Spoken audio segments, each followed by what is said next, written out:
Well, very happy Sunday, everyone. I know for some of you it's a little late in the afternoon, 6 o'clock here on the East Coast, while others just deciding to roll out of their bed. We want to welcome you all back to CSL's coverage of the 2017-2018 Collegiate League of Legends Varsity season. Now, yesterday, Saturday, we had a great couple of matches. Waterloo earning a 2-0 victory over New Hampshire. A little bit of stress there at the last game, but pulling it out. In the afternoon slot, Kentucky took it to Murray State. Today, we come back to the North region now, where the Wildcats of Kansas State has the rift against the Blue Demons of Depaul, both 1-0, hoping to go undefeated today. Have opened up their seasons in a positive light, but only one will come out with it into week 3. As we continue the coverage in these early weeks, we know that there's some new faces tuning in for the first time. Maybe you're just checking CSL out today. If that's the case, we want to catch you up on the new varsity format that these teams are playing in. So, Return, tell us a little bit about that.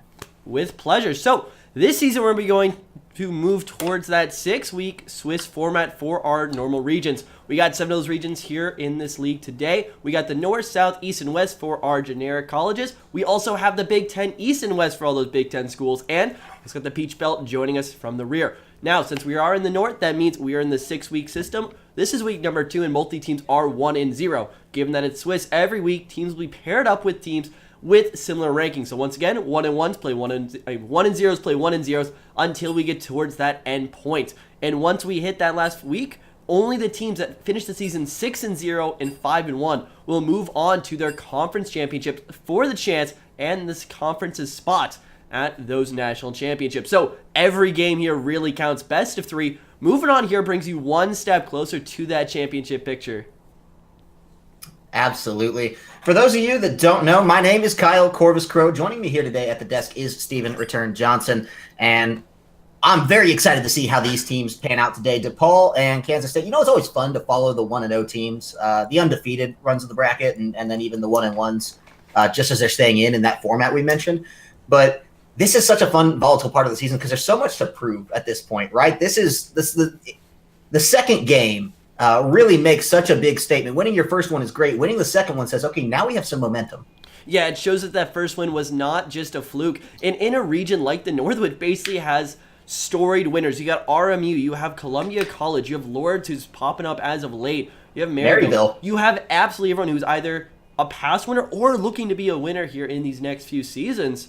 You got to come out and make a name for yourselves, and that's exactly what these two teams are trying to do here. We got Depaul and we got Kansas. Kansas, definitely one of those teams that are looking for a grassroots kind of entrance, not one of those varsity programs, but it's that group of friends that sometimes can be that X factor and pushing you to the next level. But I mean, if you ever want to get recognized by your school, by the administration, saying we are a legit program, now is the time to prove it. Well, they're going to be getting as legit as they possibly can as we do get into picks and bans, and what better time to make a statement. Yesterday, we saw a really cerebral pick and ban coming out. Very, very evident that the guys of New Hampshire had done their homework. I think it set a really fun standard, and so I'm really excited to see if either of these teams today come in with a very dedicated plan, with, you know, some pencil to paper, understanding of what their opponent might like to pick and be ready to pull off. Poppy ban out of the gate, though. Exactly. In the best of 3 series, sure, there's a little bit of time to adapt your strategy between the matches, but you got to do so quick, because if you take too long, if they throw something out and you aren't able to come up with that answer for the next 5 minutes after the match, that could be your season gone in a second. Thankfully, with the 1-0 teams, you buy yourselves a little bit of breathing room that you can get by with that 5-1 record. But every single week matters here, and with every single week, it just gets harder and harder. But we're already going to go to the ban phase, and those are some bans we have not seen in a while coming from Kansas. Yeah, I was going to mention this. Yesterday, we saw very clear-cut, clean bans, a little bit targeted. But today, it just seems to be another story. So the only thing that I'm still really holding out for is I'm expecting that Nunu to get taken off the table here. But Boris banning over on the side of Depaul here, just taking his time. This is the second time he's run it right down to the clock, and we will not see Oren make an appearance today. Very standard stuff from Depaul so far. Oren, as of this last patch on 8.2, for those who haven't quite been playing on live so much, is definitely feeling a lot more lackluster than he has in the past. He's not quite winning those lanes he should be, and it's becoming much less of a rewarding champ. There is a new ban. We've seen it lose twice now. Haven't seen a single victory here in the CSL since last week, so curious to see how teams want to play around it, but Depaul, they don't want that anywhere near their rift. Yeah, no, they will take it out in a way. Understandable, because Red Side is sort of shoehorned into that ban these days. No idea whether or not that's something that the guys of Kansas State are really even ready to pull out, but no surprises there. Sejuani for the first pick of the draft. They're going to take that one away, lock it in, so we do not want to see that coming up against us. So Trevorius will get that for his jungle. Yeah, nothing crazy coming out just yet, as we'll have to see how this comes out. Sejuani definitely been going back and forth in that top position with the J4, and it's great picking up these as your first few junglers because it doesn't give away anything. You still can go for that crazy Kog'Maw Juggernaut comp or the full man Wombo combo dive. So much is still left in the potential for Kansas State. Well, Jarvan, no surprises there. Going to be picked up a little bit of a curveball with the Tristana, not something we've seen as prioritized. And so Caitlyn as an answer, I really like it. And we're seeing this fun dynamic coming up where Kansas State is just ready to pick right out of the gate. They know what they're going to do. And Depaul is just running the clock out as much as they can.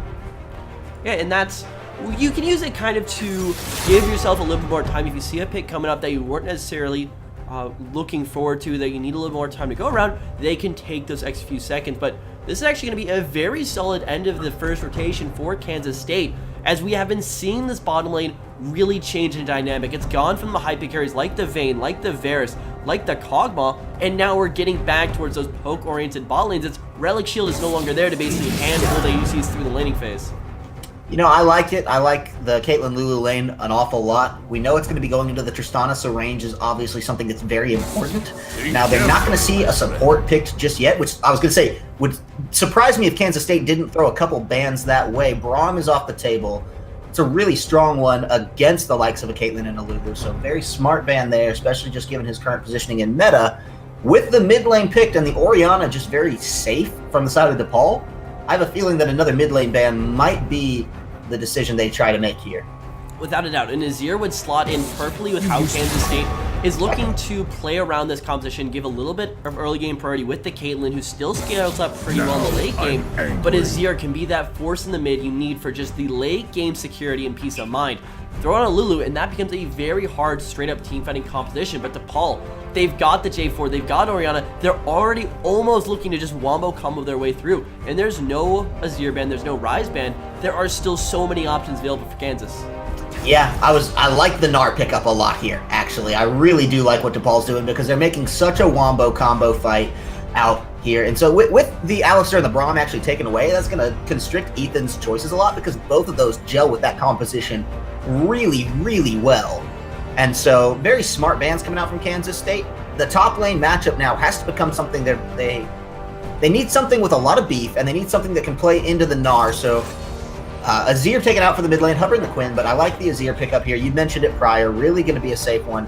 And Shen would be an outstanding lock in here if they do decide to go with that. Shen's certainly fallen off a little bit in the top lane just due to the aggression coming out of some of those laners, like the Gnar, like the Kled even, and the Camille you saw hovered earlier. So it's definitely not something that they're looking for Wolf to go carry the game on, but it's still a way that they can just solidify things going on through. But that will be the Maokai locked in, and I am absolutely in love with this Kansas State composition so far. They've got a great front line, so much CC, 2 big damage carries, and wrap it all together, put a Lulu on top, throw that bow across, and they're basically ready for this Depaul team at every single stage of the game.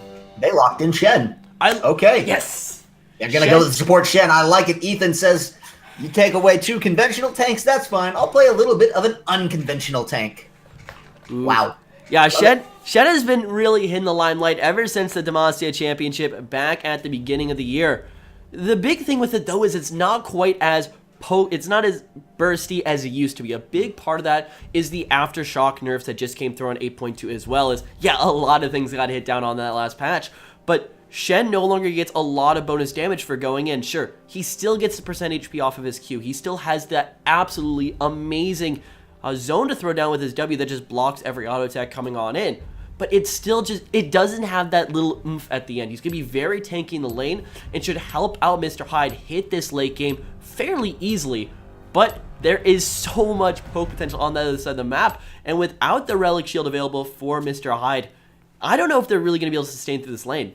Yeah, it's going to hurt, right? Shen is very much melee support, so he has no range to deal with this. He will be the only member without any range in this bottom lane. And so getting up to the minion line is just going to be hell for this particular Devil. And I don't expect it to be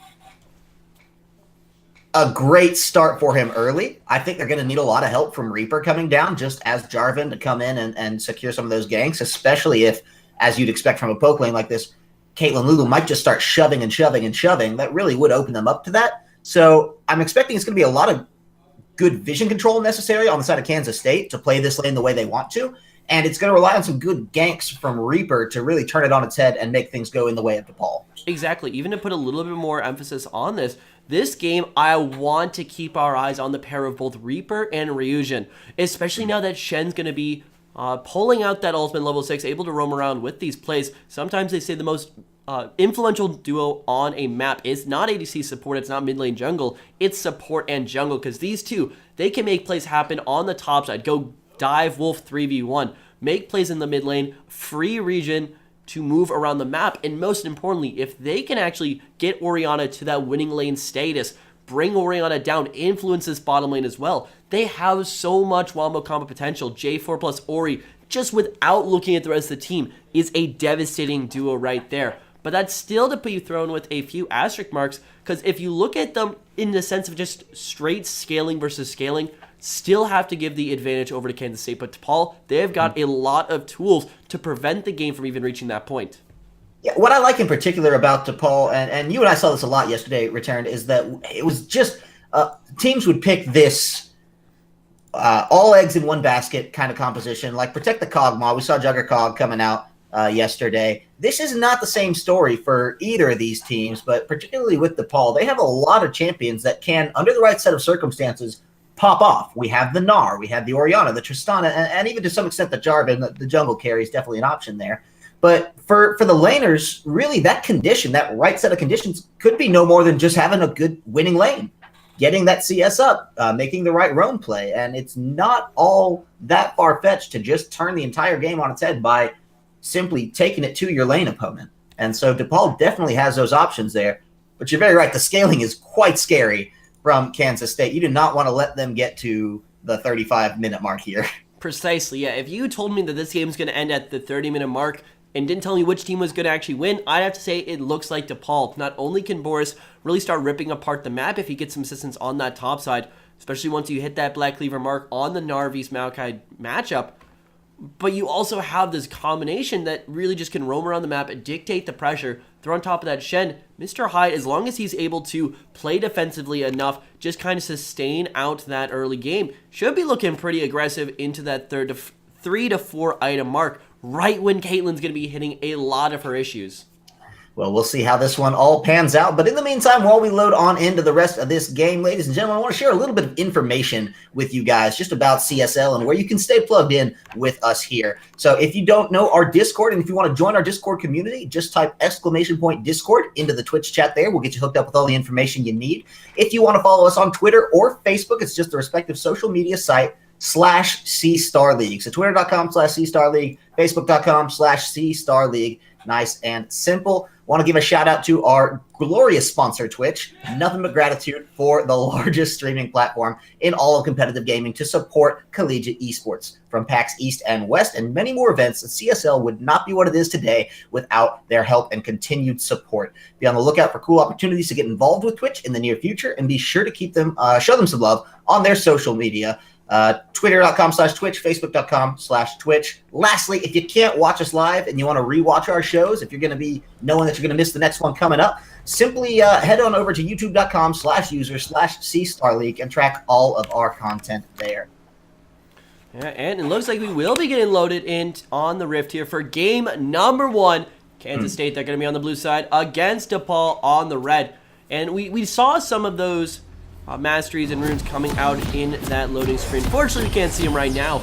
But the first one that kind of caught my attention was these ADCs. Both Mr. Hyde and Demboys are playing with Fleet of Footwork. And sure, I definitely understand that on the side for Mr. We'll be in a very rough lane against the sheer poke potential coming out of both Mask and Dumb. I'm not super on board with it from 4 boys with the Caitlyn. I would have rather see press the attack.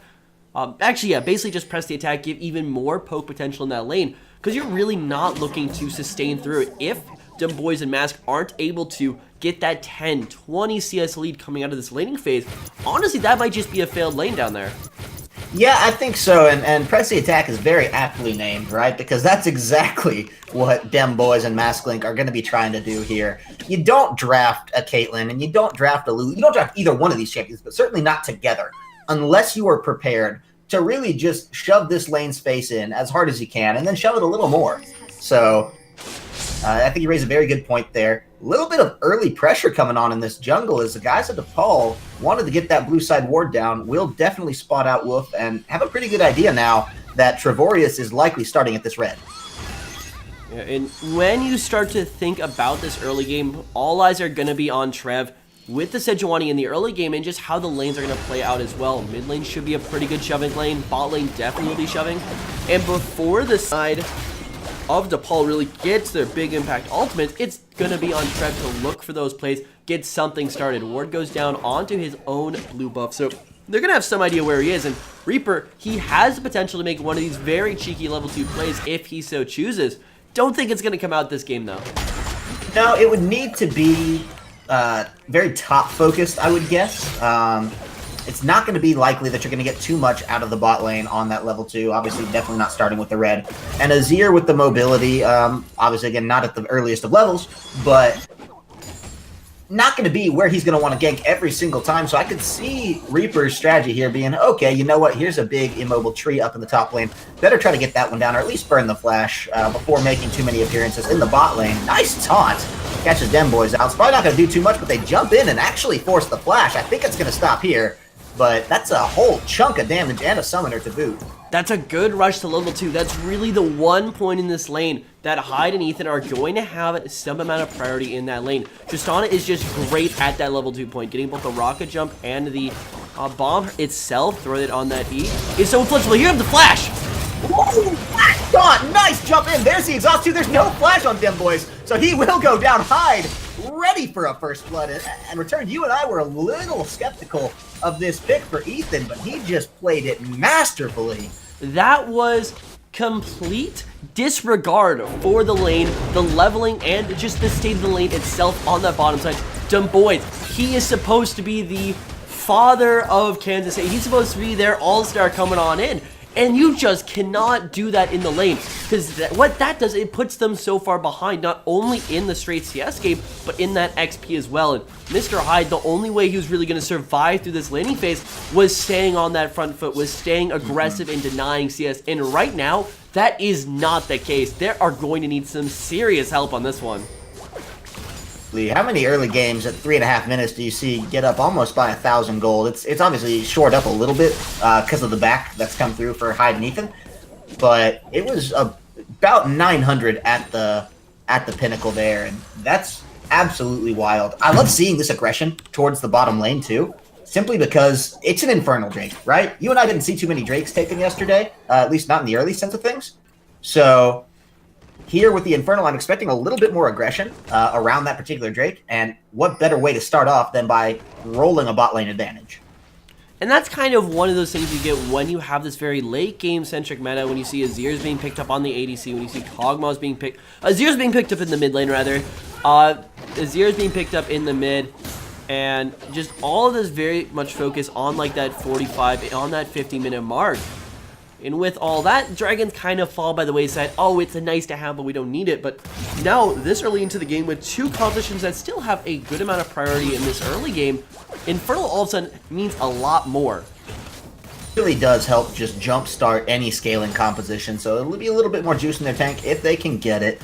But gonna be tougher now. We saw Depaul start to press the aggression very early. They're now actually behind in levels, down a level. They will get it off this wave, but it is the shoving that we expected coming in from Dem Boys and Mask. Big fight in the top lane possibly as Reaper is here for the gank. Wolf taking it to Boris initially, but now he is Meganar and forces the flash out right on him. Sticking it in like blue. Wolf's trying to get back with a nice double knockup, but it is the flash in for Reaper. He wants this, gonna find it at the end, but at what cost as Trevorius is here with two low targets to take on. Do they turn for the damage? I think they say yes as Trevorius, stunned up, gonna have to flash out himself. Does go down. Boris finds that one, but the action's not over as Hyde finds Dem Boys again in the bot lane, and Kansas is falling 4 members down now.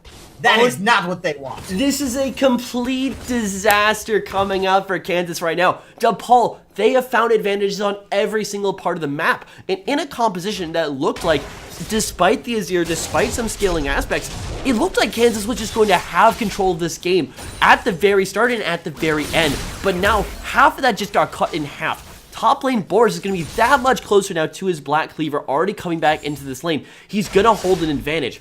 Bottom lane, 2 kills up on that side. Dimboys has fallen twice in the lane with absolutely no jungle ganks. Absolutely amazing play coming out for the Depaul bot lane duo.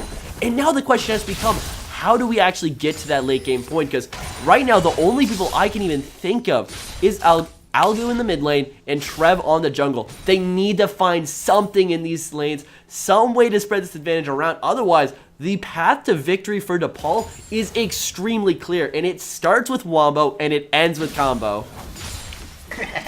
I love it. Well, ladies and gentlemen in the audience, I do have a slight amendment to make. I messed up. Obviously, this is not Kansas we are watching. This is Kansas State, and a very big distinction there. So I do apologize for that one.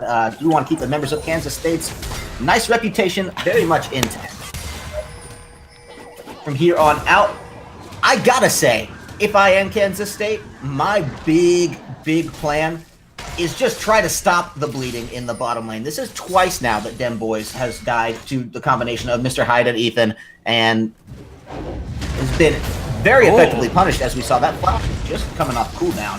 Ooh, that's a big wall in. Yeah, he wants to come in with that, and that is possibly going to net him the kill here. He does get nice grasping roots on into that one, but no, does come on out. Twisted advance. Sorry, not grasping roots.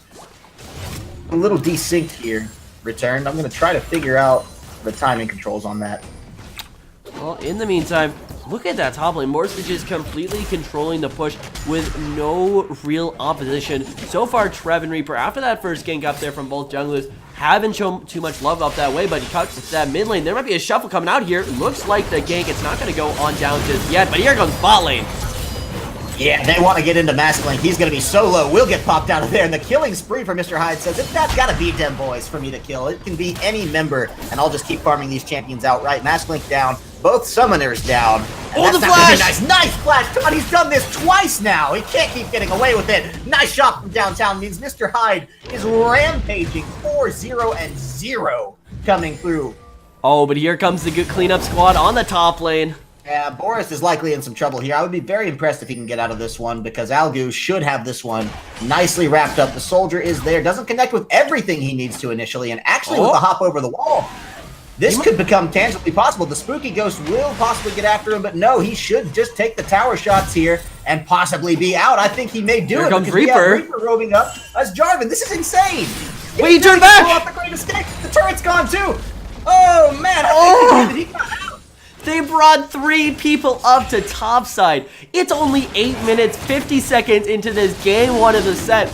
But Kansas State, you gotta feel bad from at this point. You almost wonder, are they playing completely tilted at this point? Send people up for a top lane, it doesn't get a kill. Mr. Hyde and Ethan, just by themselves with no jungler interference, have solidified 4 kills. I want to see that gold lead. 4.4 to 2.7 on the ADCs themselves. Forget about anything else. Mr. Hyde, for the next basically duration of the game, will be so far ahead of Demboys. And Demboys even went back and picked up an agility cloak. He's not going to get much value out of that in the meantime. He could have gone back, grabbed that pickaxe, maybe grabbed a pot on top if he had the extra gold, and at least give him something in that lane. And you just got to start questioning these decisions. They're already going to move the Depaul bot lane up to the top side of the map and just keep this one snowballing.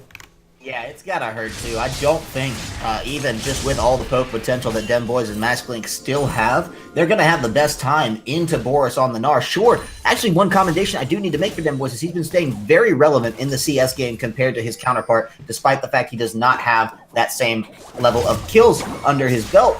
But he's not going to be that effective against the Gnar. Boris is going to be able, with that phage and just to hold out a good amount, while Mr. Hyde and Ethan just wreak havoc on this lane tower. Look at how fast that's going down. That is gone. That thing is not lasting. And the thing is, this Shen plus Shoshana lane isn't defaultly a kill lane. Sure, you can go very aggressive with it, especially with some great flash taunts. I don't think I've seen Ethan missed one yet this game. But it's not set up to just win the lane. You have to almost concede some sort of advantage early, and that's exactly what they did. At this point in time, I don't want to get ahead of ourselves, but you almost have to start thinking ahead to game 2. I think Jarvan just soloed the Rift Herald at 10 minutes. That early kill obviously going to help him a lot with that one out there. So now, look, they've got 2 outer turrets down, and 2 that can be kind of hard to crack compared to the mid lane tower, which, you know, so many team strategies just group up and take this thing eventually. It looks like that's what they're actually planning to do for the Depaul Demons here. And that Rift Herald's going to be a huge advantage. They may not even need it for this first tower. We'll see if they pop it. Nice over the wall. The ult from Trevorius is coming in, and that's actually going to keep Ryujin really low. The teleport will be here. Nice knockback, but it's only on the Reaper. They're going to come in. Demboy finds himself a kill. That's another one gone down. Zaldu takes Reaper, and a nice ult coming through from Whoop there. So Trevorius will get the damage he needs on the boards, and Demboy's on the backline is just absolutely slamming through. What a turnaround for Kansas State. We were talking about game 2. They said, no, we still have plenty to play in game 1, and we will be damned if we go down without a fight. That was a must-win situation there from Kansas. Kansas State, rather. If they let that mid tower go over with no contest, nothing in response, that just begins the snowball you do not come back from. But thankfully for them, they're still, no matter how far ahead they are right now on the side for Depaul, they're still not at their main spikes. Mr. Hyde, sure, he has the Infinity Edge. He's not ready for these big team fights, though. He's nowhere near that 3-item spike. And that was just way too rushed coming out of the side of Depaul. Because that little bit of hope, that little bit of gold that goes now into the pockets for Kansas State might just be enough to weather them out through this early game. And the longer you can delay this mid lane T1 from going down if you're Kansas State, the absolute better, because that just buys you more time to establish defenses in your own jungle and more time to really come on back. But the one thing I have to kind of throw as a little tag on the end of that is you need to start winning back this vision game as well, because look at the map. It is completely dominated by the side of Depaul. And yeah, they just want to fight, but that means that they had the time to go grab some wards, but they just aren't prioritizing it right now. Yeah, I think particularly with Kansas State here, they're going to be throwing out more towards the bot side is where their vision control is lying. They actually did throw a pretty cheeky ward right there in the middle of mid lane, just expired actually, so that will not be anything to worry about. But Dragon being the next neutral objective to come up in a couple minutes is going to be big, possibly bigger, as them boys forcing another flash. Reaper is here on a mask blink. That's the second flash down, only for the Cataclysm. And I think he'll be pretty happy to make that trade, because the 2 huge takeaways now.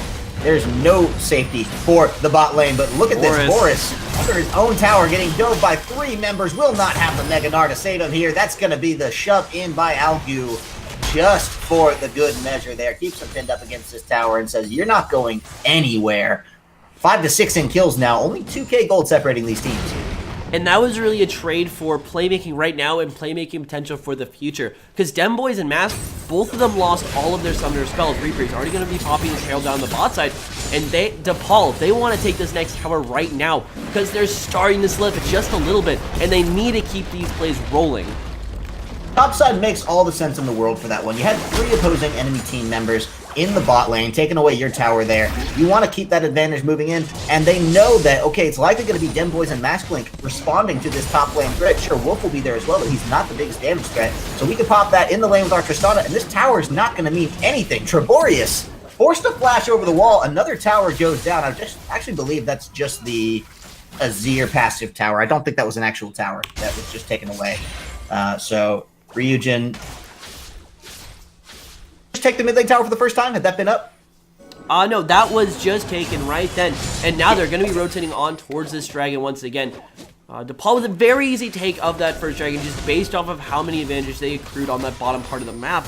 But now this is going to be the second Infernal of the game. And this is where it really just starts snowballing in priority. It starts snowballing in pressure.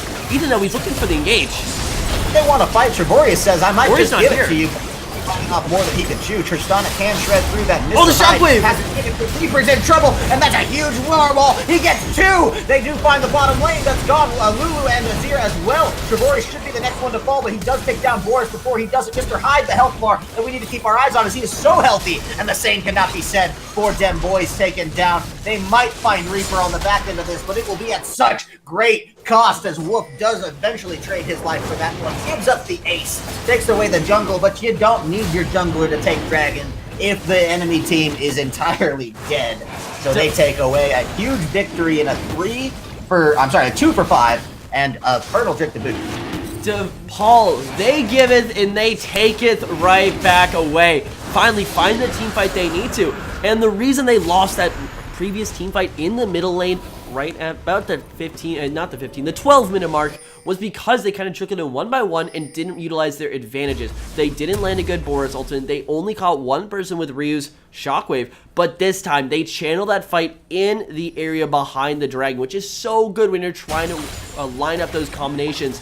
Then great chaining between Boris and Ryu, who's just sitting in that pit right there, able to knock out the backline in their entirety. And this is how you cement this team fighting going on forward. 2 Infernal Drakes picked up. This is now just a point-and-click adventure at this point, with the first clue being your big carries, the second clue being click it on the enemy's backline. If they keep making this execution work time and time again, there is so long before that opposition, before Kansas State is going to have any sort of response.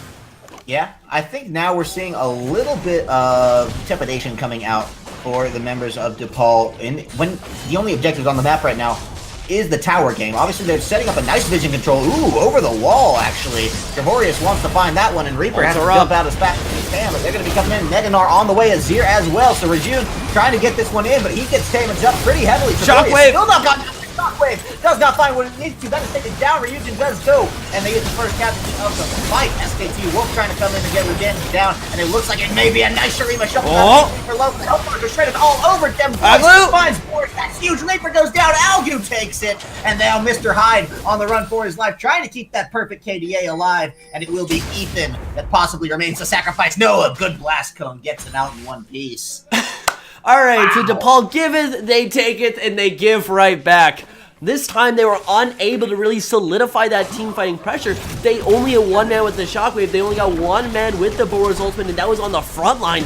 But these aren't being used in the right ways. You are kneecapping yourself at this moment, and this is just giving back a lot of gold, especially to Algu in the mid lane. Azir, him getting gold is the last thing you want on the side for Kansas and for Depaul, because if that man gets rolling, everything else just falls directly into place. You need to almost find the perfect team fight right now, or wait just a little bit. Let Mr. Hyde hit that 3-item spike. Let him be that big team fight presence, because everything they do before this, it just feels like it's so 50-50 whether they actually land one thing or another. And that's not the place you want to be when you guys are the one in control of the pace and control of the lead. And now we talked about not wanting to give gold over to Algu. He's got 4 kills in his back pocket. He is such a threat, and while he's staying very competitive in CS, he's only about 10 to 5 down, depending on the way the waves are pushing at the time, to his mid lane counterpart of Ryujin there. But he's got double the kills, and it's really only overshadowed by the CS of Mr. Hyde here, who does have the most in the game. So we'll see how that pans out. This could be bad for Wolf. Forces a flash preemptively, actually. Hyde was just there with the rocket jump in, and that kept Wolf pretty scared, so that will be a huge engage tool now down for the side of the Kansas State Wildcats. I very much like this new move coming out for the side of Depaul. They're playing this one now a little bit more back, letting Boris get a little bit more farm, letting Mr. Hyde get a little bit more farm, because they know that while the scaling advantage still is over on the other side of the Rift, they've got time to play around with it, and they're waiting for themselves to get up to their big points. You see a great line of very defensive vision coming out here from Depaul, from that red side of the map, basically guaranteeing that there is no way that Kansas State can know where any of the members from Depaul are. This is great League of Legends right now, and if they keep up like this, they can finally hit that sweet spot of exactly when they want to start fighting. So it seems to me that the guys in Depaul have been very neutral objective focused. They've taken the last 3 that have come up, the only 3, the 2 Infernal Drakes as well as the Rift Herald, Baron's now on the map, and it seems like that's their go-to so far. We've been 3 for 3 on that. When champions are up, is group around these neutral objectives and then fight the enemy team there. It seems like how they keep trying to play out, because they're very skittish around how trying to take towers while the enemy team is alive. They've only really been on the big tower game when the enemy team's dead. It looks like they just want to group up and find this next fight, and if Kansas State keeps staying so afraid, that means Depaul can put so much pressure on this Baron. Exactly. They are starting to play like they are the ones in the lead. Like they are the one with the money in the pocket. But yeah, like you also said, they're very skittish around these fights because they know one more lost fight and that tips the scales right on back. One more lost fight means that Baron going on over. They see Trev, not sure if they want to fight it just yet. All 5 members are not stacked on top of each other. And honestly, they can give Boris the time to get that split push rolling. He has the Black Cleaver. Let him rip apart the map. But there's still a lot of these side waves that they need to control. Boris is going to start walking on up.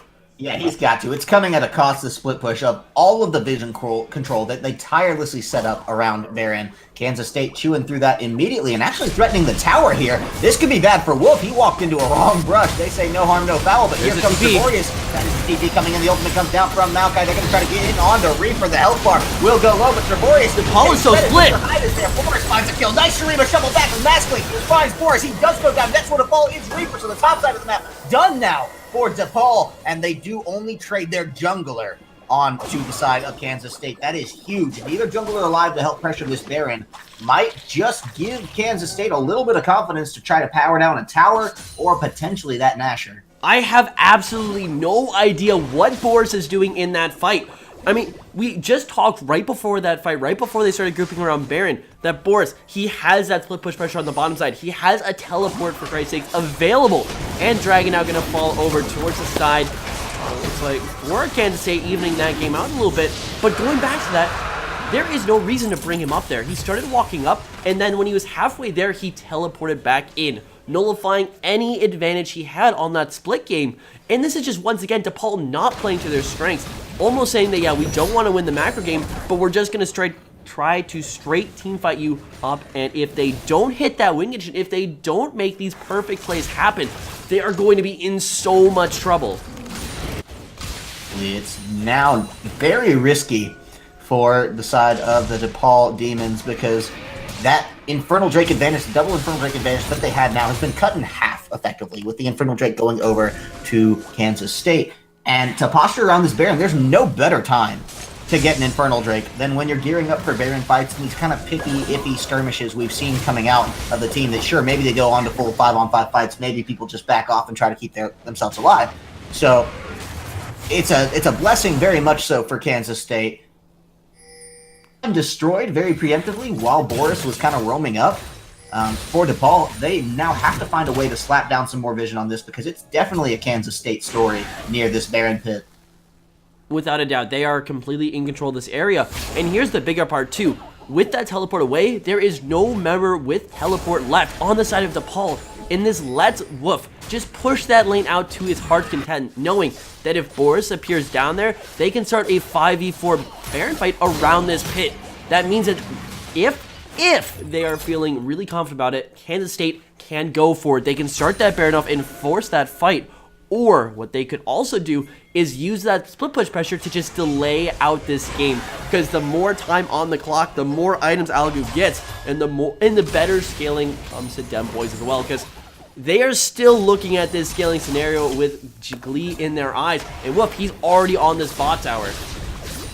Find an answer for Wolf and Fast. I think it's a bluff on the side of Kansas State. I really do. Because it's been such a huge engage tool to have Wolf come in with the Maokai ultimate just to take this away. And if he's not there to start that ultimate for the engage, it gives a lot of purchasing power to the guys over in Depaul to decide when they want to take these fights away. So they do definitely need to apply some pressure to get Wolf out of there or to maybe start the fight on their own terms because they're not going to have a better chance than right here and right now. Depaul needs to find the answer. They can go bait out that Baron. They can start a fight right here, or they could even look for the inside track on the middle or top lanes.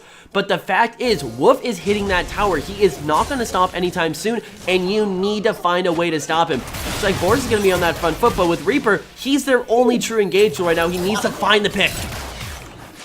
Damage coming out for him, so Boris taking about down to half, and it is in the mini-Gnar mode, but that's not going to be the worst thing that could happen to the guy today. They still just want to pressure out in this mid lane, this Baron side. They have the vision back. They're trying to pick away the jungle, but it's just going so unanswered that Wolf is in there in that bottom lane. They finally send Boris back as the teleport's almost off cooldown, and only now does Trevorius find the confidence to say, maybe we can get a little bit up in your face and try to push back on this ward line.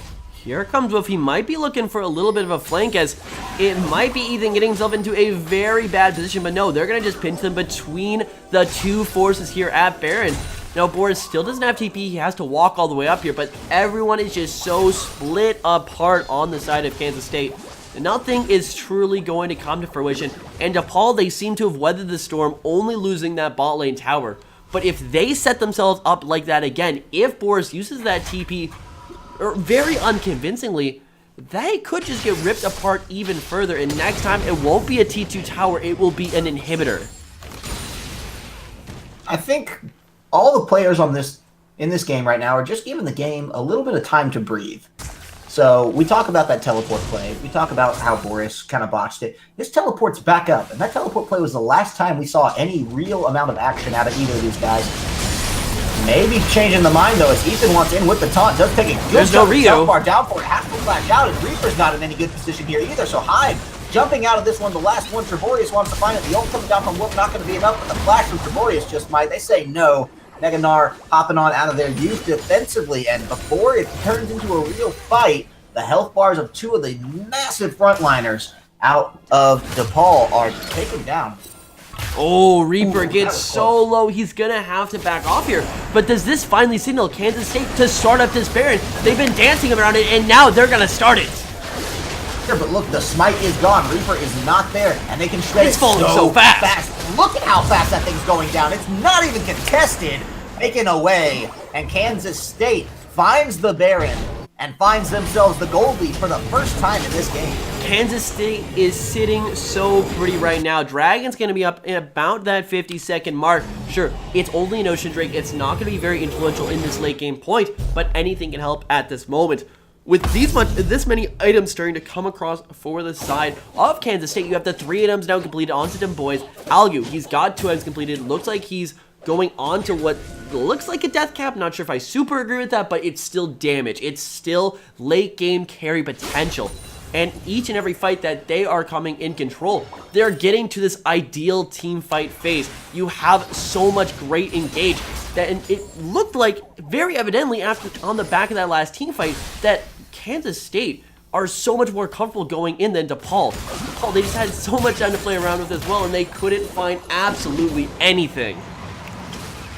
You mentioned it in Champion Select Return that the longer this game goes, oh my god, into that the second voice finds a nice mechanical play, but it's maybe not the right decision. And look at Reaper, he's going down. Algu finds himself a kill here. Mr. Hyde gonna go down for the first time in this game. He is shut down, and Boris is next to follow in on this one. This was a fight he wanted, and now it's all going topsy-turvy as the Ryujin will be the next one to fall. It's a 4-for-0 so far. The Baron buff, the no mid lane tower on the inner, so they will be able to pressure this inhibitor turret and possibly take it away in insane speed to take the inhibitor and maybe more. 15 seconds left on Reaper, 20 seconds left on Mr. Hyde. This is going to be really risky, but they might just be going for it. Algu's trying to tank this. They're going to eventually push it off to Wolf and Trevorius, right? Those have to be the two to take it. Actually, Wolf doesn't even need to be tanking this. He's still tanking the tower. That's how bad he wants it. They're just pushing to end this one and potentially pre-30 minutes. I don't think either of us saw this one coming, but they just blew it open so fast. They do take it away in 29 minutes, 16-12. That is a huge takeaway. Big comeback coming out from the early game struggles of the Kansas State Wildcats. Yeah, that was an insane turnaround right there. Going from so much pressure on that bottom half of the map, 4 kills onto Mr. Hyde, but then so much stagnation around that mid game, and the last nail in the coffin had to be Boris walking over, didn't actually apply that split pushing pressure with the split push champion, and just sent that packing. Kansas State, they gotta be feeling pretty good about themselves, and if they can shore up that early game, this squad looks like they are ready to take this whole series right here, right now. Yeah. Although with such a swingy game, I would not be surprised if this series went all the way to that third game. It is a best of 3. Of course, there are time for adjustments to be made. And the compositions for both teams obviously knew very much what they wanted to do. The scaling, they did just weather the storm for Kansas State. But Depaul showed and proved they have the tools. They know what they can do to pick these fights, to win some of these fights, and to really get the game at least to the first series of Inner Towers. So we'll see what adjustments they can possibly make, because I don't think it's off the table just yet. No, definitely not. And especially looking at how much pressure you got off that bottom lane, they didn't draft themselves around a bot lane carry composition. It was Tristana, it was Shen. Sure, it could get those kills in the early game, but that wasn't the main win condition. They needed to execute onto the Orianna Shockwaves, the Gnar ults, the J4 ults, all coming together in a great combination. And after about that 10 to 15 minute mark, that just never happened. I cannot recall one time a multi-man Shockwave followed by a multi-man Gnar ult was actually landed. They need to get that stuff coming together if they want to play that composition again, or more likely, they just need to go to a different comp, because that did not look pretty. Right, no, definitely not. Well, we will see what adjustments they'll make, as we're going to give the players a little bit of time to chew on that, decide how they want to come into the next game, adapt, and overcome the struggles that they faced in the first run around. So we will get into that. But for now, we are going to take a quick break, ladies and gentlemen. Please don't touch that browser. Don't go anywhere, because we're going to be back with Game 2 in just a few minutes.